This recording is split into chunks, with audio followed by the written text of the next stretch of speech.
Hey guys, back with another SuperCoach video. Buy rounds are over. Finally get to use your best 22 from this round onwards, barring any carnage. That's a good feeling.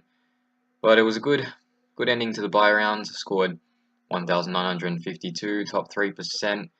Moved up another couple thousand spots, and now I'm sitting just outside the top 5,000. So I think I moved up around 6,000 odd spots throughout the buy, so that's pretty good. And put the icing on the cake to a good week. I won 6 out of 6 league matchups, so let's move on to the side. Defense was really good, as you can see by the top three there. Sicily, really good stuff. Johan Simpson was solid.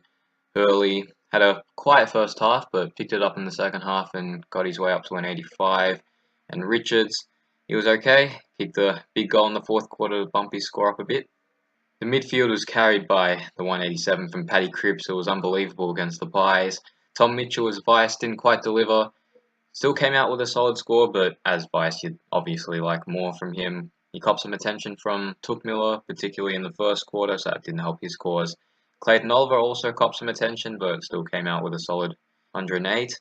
Adam Treloar took the captaincy off him, which I'll definitely take. But yeah, had a really good first quarter, quiet second, good third quarter, and in the fourth he cramped up in both his hammies. So yeah, we'll have to see what news comes out of it. Hopefully there's no serious damage and they can get up for the Suns game, but we'll just have to see any news throughout the week. Ed Kerner, he was okay, and Joel Smith, just no good. Only a 34, but I did have 19 playing, so that 34 didn't count, which was good. In the rucks, new recruit Grundy as captain, he was alright, and Max Gorn really good with the 140. And in the forward line, Dev Smith had a really slow start, gave up a 50, it was looking like a bad night, but he got a late goal in the first quarter and didn't look back, so really good stuff from Smith. McLean had a really good first half and then went quiet, which was unfortunate. Wingard, he was okay. Bailey Fritsch, slow start, but got into the game. Tim Smith, solid, and Ahern, not that great. That does it for the side, and finally I can get the primos on field now that the buys are over. Team looks a whole lot better now. The vice captain and captain this week. If Menzel comes back, I'm thinking dangerous vice on Friday night against the Dogs, and it's either Fife or Gorn as captain. At the moment, I'm leaning towards Fife, so I'll keep it on him for now. Still have Fritsch at F6. Like I've said before, the plan is to get him to F7, and that would probably require a couple more trades. The trade situation is obviously not great, only 4 left.